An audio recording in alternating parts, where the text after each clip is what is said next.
கர்த்தராகிய இயேசு கிறிஸ்துவின் நாமத்தில் இனிய சுதந்திர தின வாழ்த்துக்கள். விடுதலை நாயகனாகிய கர்த்தராகிய கிறிஸ்துவுக்கு துதியும் கனமும் உண்டாகட்டும். இந்த நாளுக்கான ஆதார வசனங்கள் ஜெபிக்க சங்கீதம் 116 4ஆம் வசனம். நான் கர்த்தருடைய நாமத்தை தொழுது கொண்டு, கர்த்தாவே என் ஆத்துமாவை விடுவியும் என்று கெஞ்சினேன். துதிக்க ஏசாயா 49ஆம் அதிகாரம் 25ஆம் வசனம்.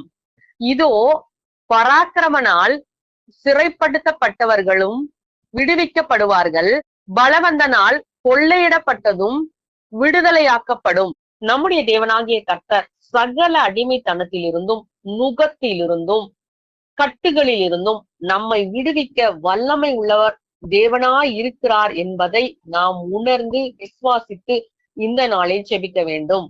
அவரால் விடுவிக்க கூடாத கட்டோ அடிமைத்தனமோ சிறையோ எதுவும் இல்லை என்பதை நாம் மனப்பூர்வமாக இந்த நாளில் விசுவாசித்து ஜெபிக்கலாம். நம்முடைய வாழ்விலோ அல்லது நம்முடைய குடும்பத்திலோ யாராவது பாவத்திற்கோ பிசாசின் கிரியைக்கோ அல்லது வேற எந்த அடிமைத்தனத்திலோ சிக்கி இருந்தால் அவர்களுக்காக நாம் விசேஷமாய் இந்த நாளில் காத்திருந்து ஜெபிக்க வேண்டும். மேலும் நம்முடைய தேசத்தை கர்த்தர் பாவத்தில் இருந்தும் கர்த்தருடைய கோபத்தில் இருந்தும் விடுவிக்க வேண்டும் என்று மன்றாடி ஜெபிக்கலாம். நம்முடைய தேசத்தின் ஜனங்கள் எல்லாம் கர்த்தர் அருளும் ரட்சிப்பின் வெளிச்சத்தை பெற்றுக்கொண்டு இருளில் இருக்கிற அவர்கள் வெளிச்சத்திற்கு வர வேண்டும் என்று இந்த நாளில் நாம் போராடி ஜெபிக்க வேண்டும். நம்முடைய தேசத்தின் ஜனங்கள் எந்தெந்த பிசாசின் கிரியைகளில் எல்லாம் அடிமைப்பட்டிருக்கிறார்களோ அந்த அடிமைத்தனத்திலிருந்து கர்த்தர் அவர்களை வெளியே கொண்டு வர வேண்டும் என்றும் மன்றாடி ஜெபிக்கலாம்.